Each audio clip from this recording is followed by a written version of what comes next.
warahmatullahi wabarakatuh. Bismillahirrahmanirrahim. Alhamdulillahilladzi anzala al-Qur'an hudan lin-nasi wa bayyinatin minal huda wal furqan. Allahumma salli wa sallim wa barik ala sayyidina wa maulana Muhammad wa ala alihi wa ashabihi wa man tabi'ahu dhawil irfan. Amma ba'd. Para hadirin, para hadirat, keluarga besar PPMI Al-Ikhlas, mudah-mudahan selalu dirahmati dan diberkati oleh Allah Subhanahu wa taala. Alhamdulillah, sore hari ini sebagaimana biasa kita bisa berkumpul fi khairi biqa'in ala wajhil ard fi baitin min buyutillah subhanahu wa ta'ala untuk mengisi ayam Ramadan kita, hari-hari Ramadan kita dengan memperbanyak amal saleh. Setelah kita tadarus Al-Quran, maka sekarang kita bersama melakukan kajian keagamaan, dan nanti kita lanjutkan setelah berbuka puasa sampai kemudian kita tarawih bersama. Mudah-mudahan amal-amal saleh kita di bulan yang mulia ini diterima oleh Allah Subhanahu wa taala. Para hadirin yang saya muliakan, masih dalam suasana kita membicarakan seputar Al-Quran dalam nuansa nuzulul Quran. Pada kesempatan ini saya akan menyampaikan beberapa hal yang menjadi misi Al-Quran untuk umat manusia. 2 hari yang lalu kita berbicara nuzulul Quran, kemarin kita berbicara kenapa Al-Quran dinamakan kitab suci, dan hari ini saya akan menyampaikan beberapa misi Al-Quran untuk manusia. Sebagaimana kita ketahui, Al-Quran diturunkan tujuannya tidak lain adalah hudan linnas, walaupun di awal Al-Baqarah disebut dengan hudan lil muttaqin. Sepintas memang ada perbedaan, apakah Al-Quran hudan linnas atau hudan lil muttaqin. Di sini kemudian dikompromikan oleh beberapa mufassir bahwa seharusnya memang Al-Quran itu menjadi petunjuk bagi semua umat manusia, tapi tidak semua umat manusia mau menjadikan Al-Quran sebagai petunjuk, dan yang mau menjadikan Al-Quran sebagai petunjuk hanyalah orang-orang yang bertakwa, yang ciri-cirinya sudah disebutkan dalam awal surah Al-Baqarah dan kita kaji bersama 2 hari yang lalu, yaitu alladzina yu'minuna bil ghaibi wa yuqimuna shalah wa mimma razaqnahum yunfiqun. Untuk apa Al-Quran diturunkan? Hudan linnas, yang misinya itu ada beberapa hal. Yang pertama, misi Al-Quran adalah membebaskan manusia dari kesyirikan. Ini misi utama. Tugas Rasulullah sallallahu alaihi wasallam ketika di Mekah ini masih mengajak orang-orang kufar Quraisy, masih mengajak musyrikul Arab agar bersama-sama bertauhid kepada Allah Subhanahu wa taala, membebaskan manusia dari kesyirikan dengan menanamkan keimanan kepada manusia. Dari situ warna Al-Quran ketika Rasulullah berada di Makkah, seruannya yang paling banyak adalah ya ayyuhan nas. Ini yang sekaligus menjadi kriteria daripada ayat-ayat Makkiyah. Kenapa ketika Al-Quran turun di Makkah itu seruannya yang banyak adalah ya ayyuhan nas? Karena yang diajak masih manusia secara umum. Khitabnya adalah orang-orang kufar, orang-orang yang belum bertauhid.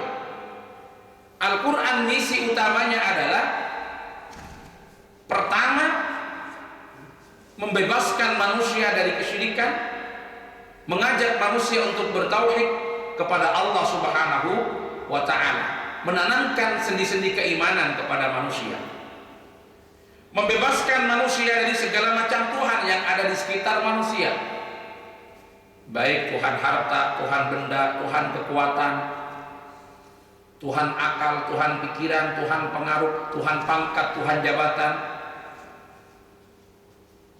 Karena Rasulullah Rasulullah menerima wahyu mendapati masyarakat Arab pada waktu itu yang banyak adalah orang-orang musyrik.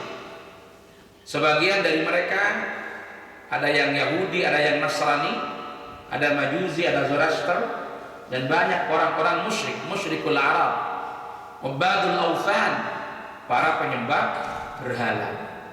Al-Quran turun, pertama misinya adalah membebaskan manusia dari kesyirikan. Membebaskan manusia dari kesyirikan dengan menanamkan sendi-sendi keimanan dan menjanjikan orang-orang yang beriman akan mendapatkan tempat yang mulia di sisi Allah Subhanahu wa ta'ala. Memang pembebasan dari kesyirikan ini berbeda Bapak Ibu sekalian. Secara zahir kita ini terbebas dari kesyirikan. Kita tidak menyekutukan Allah Subhanahu wa ta'ala dengan apapun dari makhluknya. Itu pun tertuang dalam ikrar kita. Tapi kalau kita cermati, kadang-kadang kita masih belum mengandalkan Allah sepenuhnya. Seharusnya ketika kita berikrar membaca kalimat thayyibah, la ilaha illallah, tiada Tuhan selain Allah, ay la ma'budu bihaqqin fil wujudi illallah, tidak ada zat yang berhak disembah secara hak di dalam kehidupan dunia ini kecuali Allah Subhanahu wa ta'ala. Ini ikrar kita bahwa kita tidak akan menyembah selain Allah, tidak akan bergantung kepada selain Allah, tidak akan kembali kecuali kepada Allah Subhanahu wa ta'ala. Tapi kadang-kadang kita masih sering mengandalkan pikiran kita. Kita sering menuhankan akal kita. Kita sering menuhankan pikiran kita. Dengan kita menjamin kalau nanti ada saya ini begini, caranya solusinya begini, pasti begini. Tanpa kita sadari, kita kadang-kadang bertuhan pada pikiran kita, bergantung pada pikiran kita, bergantung pada akal kita. Seakan-akan kalau akal kita difungsikan, kita ngatur seperti ini, urusan selesai. Makanya ketika urusan tidak sesuai dengan yang diinginkan, disitulah banyak orang stres. Kenapa? Akalnya kadang diandalkan, pikirannya kadang diandalkan. Seakan-akan dengan kecerdasannya, dengan pikirannya, dengan kecanggihannya, dengan kepintarannya, semua persoalan selesai. Ternyata apa yang kita hadapi tidak selamanya sesuai dengan yang kita inginkan. Mulai banyak orang yang bertuhan sama akal dan pikiran. Ada yang kadang-kadang bertuhan pada hartanya. Kalau ditanya sih kita jelas menjawab, Tuhan kita adalah Allah, kita mengandalkan Allah. Tapi kita sering mengandalkan harta. Begitu kita punya harta, kita sudah merasa aman. Begitu kita punya uang banyak, kita merasa tenang. Doa untuk minta rezeki sudah tidak lagi kita bacakan. Semangat untuk sholat duha sudah kita tinggalkan. Kenapa? Karena waktu itu kebetulan seakan-akan tidak butuh harta. Di sini yang kerjanya mempeng, kerja kasar, tidak usah yang seperti Mas Erwin ya. Yang kerja kasar ini kan mudah, cari uang 1 juta sehari atau 2 juta, mengumpulkan. Kalau sudah merasa 1 bulan saya dapat 30 juta, merasa tenang, merasa aman. Tidak lagi ada upaya bagaimana kita memohon kepada Allah untuk diberi rezeki. Kita sudah tertipu, padahal harta yang kita miliki itu belum tentu jadi rezeki. Doa sudah kita tinggalkan. Kita tidak lagi mengandalkan Allah, harta yang kita andalkan. Merasa aman karena kita merasa memiliki.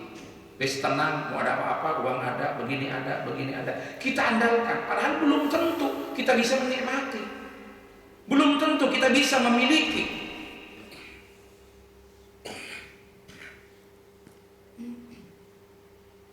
kita belum mampu membebaskan diri dari Tuhan-Tuhan harta, mengandalkan kekuatan, mengandalkan pangkat, mengandalkan jabatan. Dari situ Bapak Ibu sekalian, memperingati nuzulul Quran, membicarakan Al-Quran, kembali kepada Al-Quran, menjadikan Al-Quran sebagai hidayah. Ingat dulu misinya apa? Misi pertama Al-Quran, membebaskan manusia dari kesyirikan, memperteguh keimanan, menanamkan ketakwaan. Ini misi pertama dari Al-Quran. Yang kedua, menanamkan semangat persatuan dan kesatuan dalam ikatan akidah. Itu misi Al-Quran. Ketika umat manusia masih tercerai-berai, maka dengan kesatuan akidah kita harus bersatu. Banyak ayat Al-Quran yang mengisyaratkan bagaimana kita harus bersama-sama berpegang kepada tali Allah. Tidak lagi membedakan manusia yang satu dengan yang lain karena perbedaan warna kulitnya, karena perbedaan asal usulnya, karena perbedaan status sosialnya, tetapi justru persatuan dan kesatuan diikat dengan kesamaan akidah. Kalau mereka semua sudah berikrar la ilaha illallah Muhammadur Rasulullah, berikrar asyhadu an la ilaha illallah wa asyhadu anna Muhammadar Rasulullah, berarti itu adalah saudara kita. Tidak peduli kita dari mana asal usulnya, seperti apa warna kulitnya, seperti apa status sosialnya, bagaimana pangkat dan kedudukannya di tengah-tengah masyarakat. Kita harus siap untuk menyatakan al-mu'minuna wal mu'minat wal muslimuna wal muslimat ikhwani. Mereka adalah saudara-saudara kita. Ini juga yang akan dipertanyakan kelak. Yang pertama, membebaskan manusia dari kesyirikan.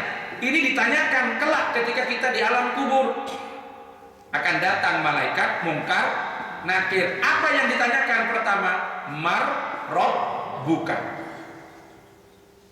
Allahu Rabbi. Kita juga ditanyakan, siapa saudara-saudaramu? Al-mu'minuna wal mu'minat wal muslimuna wal muslimat ikhwani. Orang mukmin laki-laki atau perempuan, muslim laki-laki atau perempuan, itu adalah saudara-saudara kita. Semangat ini harus mampu kita tanamkan dimanapun kita berada. Ada semangat ukhuwah Islamiyah, persaudaraan sesama Islam. Kita diikat dengan persatuan akidah. Kalau masing-masing sudah berikrar asyhadu an la ilaha illallah wa asyhadu anna Muhammadar Rasulullah, kita siap bersaudara dengan mereka, siapapun mereka, dari manapun asal usulnya, mereka adalah saudara kita. Apalagi yang kadang-kadang membeda-bedakan itu hanya status sosial yang diciptakan oleh manusia sendiri. Pernah suatu saat ketika Rasulullah dalam haji wada itu menegur Amr bin Auf karena menghina orang kecil. Akhirnya diingatkan oleh Rasulullah, wa hal tunsuruna illa bi du'afaikum wa fuqaraikum. Harus ingat kalian semua, itu semua saudara kalian.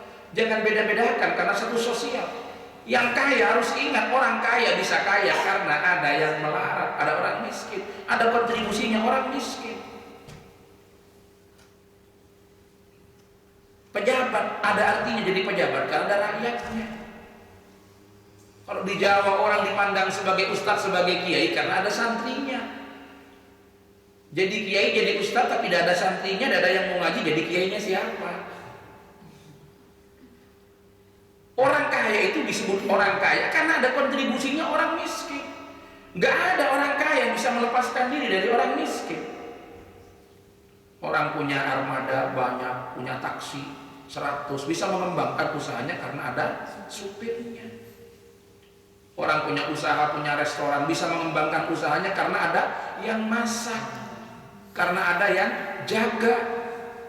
Orang punya toko bisa mengembangkan usahanya karena ada karyawan. Orang punya pabrik bisa mengembangkan usahanya karena ada karyawan. Gak ada orang kaya bisa berdiri sendiri. Oh, atau sekarang udah mengandalkan yang paling banyak bekerja bukan manusia, mesin, tapi mesinnya siapa yang jalankan? Orang punya usaha pertanian, punya sawah yang luas karena ada yang garap. Jadi orang kaya itu bisa kaya karena ada kontribusinya orang melarat. Jangan itu dijadikan pembeda untuk memandang saudara kita dengan pandangan yang berbeda, dengan sikap yang berbeda yang diajarkan oleh agama. Kita harus merasa satu dengan ikatan kesatuan iman dan kesatuan akidah.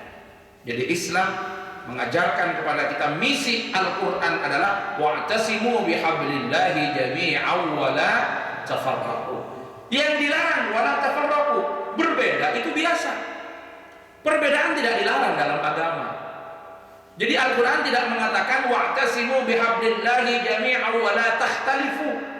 Tapi yang dilarang oleh Al-Quran wala tatafarraqu, berbeda itu adalah fitrah manusia. Jangan dipaksa yang berbeda untuk sama. Tetapi bagaimana dalam perbedaan itu kita mampu membangun kebersamaan. Ini yang datang berbeda semua, warna kulitnya berbeda, kebangsaannya berbeda. Ada yang dari Indonesia, ada yang asli Belanda, ada yang dari Suriname, kadang ada yang dari Turki, ada yang dari Maroko, beda-beda. Warna kulitnya ada yang kuning, ada yang hitam, ada yang putih, ada yang coklat. Hidungnya ada yang mancung, ada yang pesek. Kalau asli Indonesia lebih banyak peseknya dari mancungnya. Itu aslinya. Lalu kalau sudah blasteran itu macam-macam. Matanya ada yang ada yang sipit, macam-macam. Jangan jadikan sebagai alat untuk membeda-bedakan yang satu dengan yang lain. Kita sudah diikat dengan kesatuan iman, dengan kesatuan akidah. Siapapun itu adalah saudara kita. Saudara kita. Ini misi Al-Quran yang kedua. Misinya adalah mengajarkan kebersamaan, kerukunan, persatuan dengan ikatan iman dan akidah, serta melarang kita untuk bercerai-berai. Bukan dilarang berbeda. Berbeda itu biasa. Beda pendapat biasa. Tidak ada masalah. Tidak dilarang berbeda itu. Tetapi jangan sampai perbedaan itu memicu terjadinya perpecahan. Yang dilarang itu pecah, bukan berbeda. Silakan kita berbeda. Bagaimana kita bisa menjaga persamaan? Bagaimana kita bisa menjaga kesatuan? Kemarin sudah kita urai. Salah satunya kebersamaan akan bisa kita pelihara kalau kita siap untuk menghargai perbedaan dan tidak memaksakan kehendak kepada orang lain. Yang ketiga, misi Al-Quran ialah membebaskan manusia dari kebodohan. Ingat, wahyu pertama yang diturunkan adalah surat Al-Alaq. Kemarin sudah kita kaji 2 hari yang lalu. Surat Al-Alaq ayat 1 sampai ayat 5. Iqra bismi rabbikal ladzi khalaq, khalaqal insana min 'alaq, iqra wa rabbukal akram alladzi 'allama bil qalam 'allamal insana ma lam ya'lam. Misi ketiga Al-Quran membebaskan manusia dari kebodohan dan mengharuskan kita untuk terus belajar dan tidak berhenti belajar. Alhamdulillah, saya salut dengan semangat Bapak Ibu sekalian. Umur sudah dibilang lebih banyak yang separuh ke atas, tetapi masih semangat mau belajar ngaji. Ya bagaimana tidak semangat, karena memang belum bisa. Semangat. Alhamdulillah. Di tanah air kadang-kadang kalau sudah usianya tua tidak mau lagi suruh ngaji. Yang paling susah itu disuruh ngaji tidak mau kalau ada tadarusan ingin dekat-dekat mic. Kalau nggak dikasih waktu itu marah, begitu baca salah ditegur ngamuk. Alhamdulillah di sini sudah bisa kita hilangkan. Kita semua mau belajar bersama, tidak pernah berhenti belajar. Karena memang itu yang menjadi misi Al-Quran, menghilangkan kebodohan dengan menekankan pentingnya belajar. Surat Al-Alaq ayat 1 sampai ayat 5 ini berbicara tentang bagaimana pentingnya pendidikan bagi kehidupan manusia. Iqra bismi rabbikal ladzi khalaq. Kewajiban belajar. Iqra itu mengandung pengertian kewajiban belajar, kewajiban menuntut ilmu. Harus diingat, orang wajib menuntut ilmu itu zamannya dari mana ke mana Bapak Ibu? Dari hidup sampai mati. Bukan hanya dari Indonesia ke Belanda, tidak. Dari hidup sampai mati. Jadi minal mahdi ilal lahdi. Ketika mulai kita dilahirkan sampai kita masuk ke lubang lahat. Ya. Jadi tiang lahat itu apa? Ya, kubur. Ke lubang kubur. Kadang-kadang ada yang merubah itu semangat belajar mulai dari lahir sampai masuk ke lubang kecil. Itu udah berhenti. Tidak boleh berhenti di situ. Semangatnya harus terus. Iqra, iqra, itu kewajiban belajar. Bismi rabbikal ladzi khalaq. Belajar semata-mata untuk mencari ilmu Allah, mencari ridha Allah. Di sini juga menerangkan asal usul pengetahuan dari siapa? Allah sebagai muallimnya. Iqra wa rabbukal akram alladzi 'allama bil qalam. Itu medianya, sarananya. 'Allamal insana ma lam ya'lam, ma lam ya'lam. Itu objek yang harus dikaji. Berarti surat Al-Alaq ini membicarakan tentang wahyu pertama yang diturunkan, membicarakan pentingnya pendidikan dalam kehidupan manusia. Kita harus belajar dan tidak boleh berhenti belajar. Orang belajar itu pertama harus apa? Niatnya ditata. Jadi iqra bismi rabbikal ladzi khalaq. Belajar itu semata-mata niatnya karena Allah. Bacalah bismi rabbikal ladzi khalaq, dengan nama Tuhanmu yang telah menciptakan. Agar niat kita belajar tidak lepas dari tujuan karena Allah Subhanahu wa taala. Belajar harus mencari sumber pengetahuan yang benar. Sumber utamanya dari Allah, yang Allah memberikan ilmunya kepada nabinya. Waris daripada nabinya adalah para ulamanya. Apa yang harus kita pelajari? Apa-apa yang kita belum tahu. Gunakan sarana dan prasarana yang memadai dalam belajar itu. Hukum belajar ini memang terkait dengan persoalan yang harus kita ketahui. Jadi dalam sabda Rasulullah disebutkan thalabul ilmi fardhatun ala kulli muslimin wa muslimatin. Itu maksudnya adalah digambarkan oleh para ulama, maka amaluhu 'alaika fardhan fa talabu ilmihi 'alaika fardhun. Sesuatu yang perbuatannya itu wajib bagi kita, maka mencari ilmunya hukumnya adalah wajib. Kita diwajibkan sholat, berarti wajib mencari ilmunya sholat bagi yang belum bisa sholat. Jadi yang belum bisa sholat wajib mempelajari ilmunya sholat. Memang di sini saya tidak membuat kurikulum tentang sholat, tentang puasa zakat, tetapi itu diberi kesempatan kepada Bapak Ibu. Nanti kalau memang ada yang belum dipahami, jangan sungkan-sungkan ditanyakan dari kaifiyah sholat kita, karena kalau caranya sudah tidak tepat, nah ini kan sudah tidak benar ibadah kita. Dari kaifiyah sholat kita, kaifiyah ibadah kita. Hukum berzakat itu wajib bagi siapa? Bagi yang mampu, yang sudah mencapai batas tertentu. Oleh karena itu bagi yang sudah mampu itu baru wajib mempelajari ilmunya zakat. Kalau belum mampu itu belum wajib mempelajari teknisnya, hanya wajib tahu kalau zakat itu wajib. Tapi teknisnya seperti apa? Kalau dia belum mampu, belum wajib. Puasa wajib kita lakukan, oleh karena itu wajib kita belajar ilmunya puasa. Haji wajib bagi siapa? Bagi yang mampu. Oleh karena itu mempelajari ilmunya haji itu wajib bagi orang yang akan berangkat haji. Kalau belum berangkat haji belum wajib, tapi cukup tahu kalau haji itu hukumnya wajib. Mempelajari teknisnya belum wajib. Nah, kadang-kadang kita kebablasan. Sesuatu yang wajib kita ketahui itu kita malah tidak tahu. Kenapa?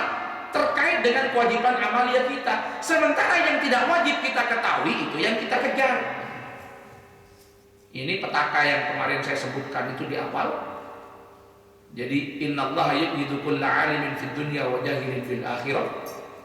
Ada 5 perkara yang bisa menghambat keimanan seseorang. Allah itu akan membenci orang yang piawai dalam urusan dunia tapi tidak menguasai persoalan akhirat.